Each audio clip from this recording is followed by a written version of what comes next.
तीन प्रकार के गुण हैं। एक है सतोगुण और रजोगुण और तमोगुण। इसे त्रिगुण माया कहते हैं। प्रकृति के तीन गुण हैं और ये सबके हृदय में क्रम बाय क्रम ऐसे चक्कर लगाते रहते हैं।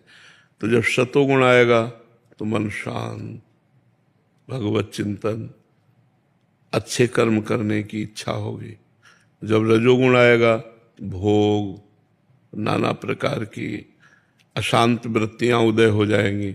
जब तमोगुण आएगा तो निद्रा, आलस्य, प्रमाद और द्वेष, हिंसात्मक वृत्ति, ऐसी ये तीन गुणों का प्रभाव है।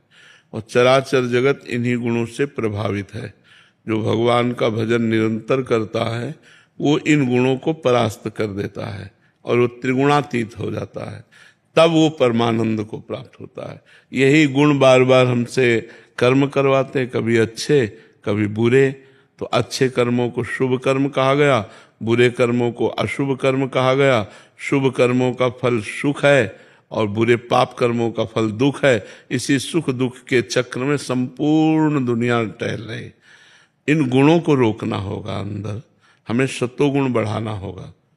जितना सतोगुण बढ़ेगा उतना ही भजन बढ़ेगा। तो पवित्र भोजन, अब जैसे आजकल तो बड़ी समस्याएं हैं, भोजन की बड़ी समस्याएं। अब जैसे नौकरी पेशा करने वाले लोग, व्यापार करने वाले लोग और विद्यार्थी जन अब अपने घर से बाहर हैं, जो अब वो भोजन के लिए प्रयासरत हैं।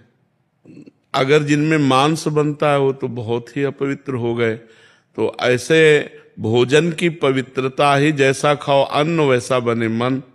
तो यदि हमारा अन्न शुद्ध होगा तो सतोगुण बढ़ेगा।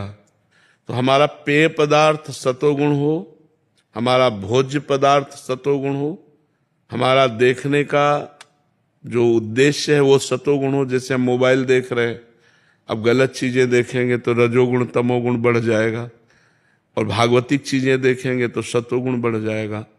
ऐसे ही हमको पहले अपने सतोगुण को बढ़ाना है, तब हमारा भजन बढ़ेगा। नहीं तो सतोगुण थोड़ी देर के लिए आया तो खूब भजन में मन लगा, और जहाँ रजोगुण आया तो भजन। तो इस